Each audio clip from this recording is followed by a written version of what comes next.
ഈ പരിപാടി കേവല വിനോദത്തിനായി മാത്രം നിർമ്മിക്കപ്പെട്ടതാണ്. ഈ കഥയിൽ ചിത്രീകരിച്ചിരിക്കുന്ന കഥാപാത്രങ്ങൾ, അവരുടെ പേരുകൾ, സ്ഥലങ്ങൾ, സംഭവങ്ങൾ മുതലായവയെല്ലാം സാങ്കല്പിക മാത്രം ആയതിനാൽ ജീവിച്ചിരിക്കുന്നവരോ മരിച്ചവരോ ആയ യാതൊന്നുമായി ഇവയ്ക്ക് യാതൊരു വിധ ബന്ധവുമില്ല. ഏതെങ്കിലും തരത്തിലുള്ള സാമ്യം തോന്നുന്നുണ്ടെങ്കിൽ അത് തികച്ചും യാദൃശ്ചികം മാത്രം.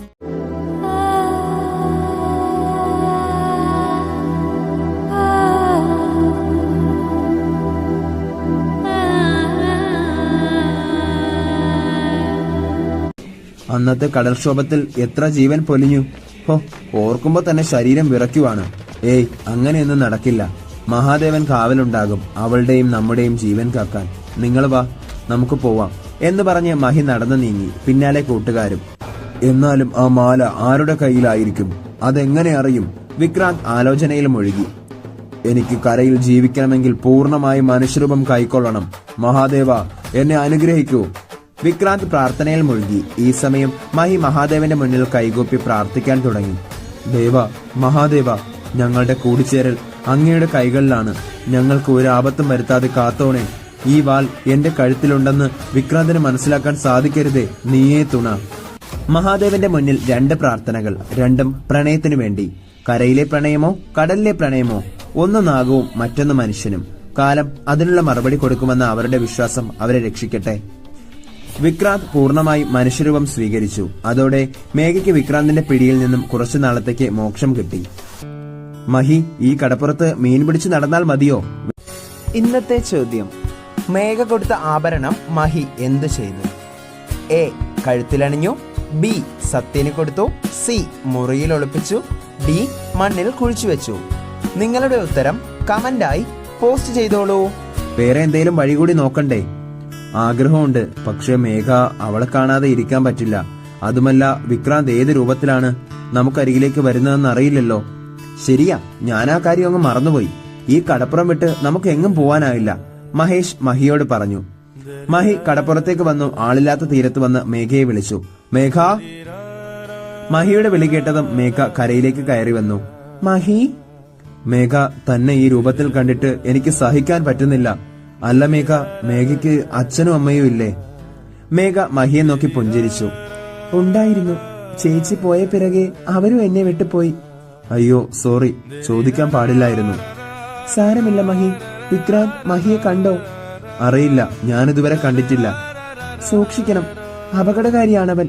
മനുഷ്യരൂപമായും നാഗരൂപമായും അവന് എവിടെയും കടന്നു വരാം. മഹി, ഇന്നല്ലേ കടൽ പൂജ നടക്കുന്നത്? എല്ലാ വർഷവും നടക്കുന്നതല്ലേ? ഞാനത് മറന്നുപോയി. വേഗം വാ, ഇല്ലേ അപ്പനും അമ്മയും തുടങ്ങും പരാതി പറയാൻ.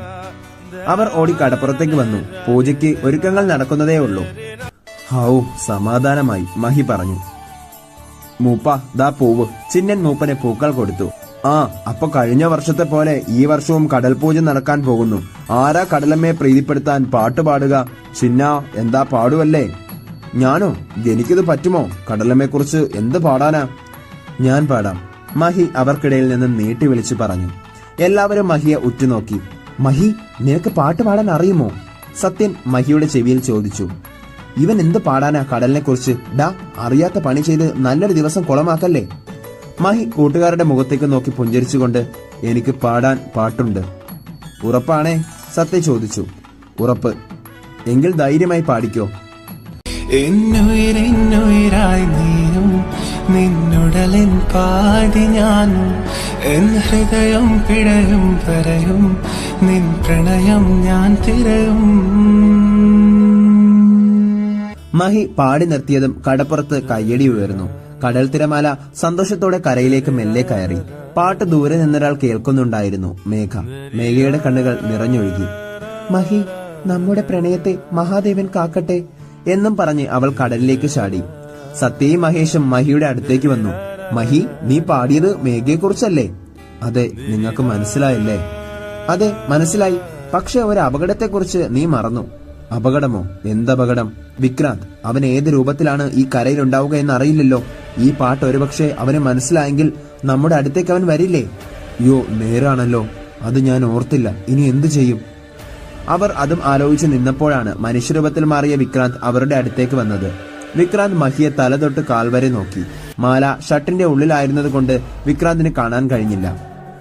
നിങ്ങൾക്ക് മേഘയെ അറിയുമോ?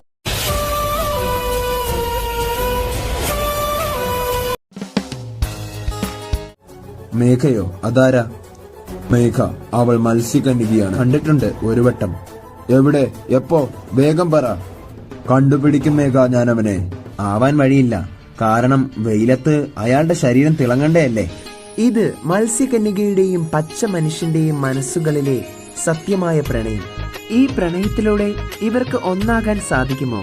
കാണൂ മത്സ്യകന്യക 2 എല്ലാ ദിവസവും രാത്രി 8 മണിക്ക് നിങ്ങളുടെ സ്വന്തം മൂൺലൈറ്റ് HD-യിൽ HD ദൃശ്യ മികവോടെ.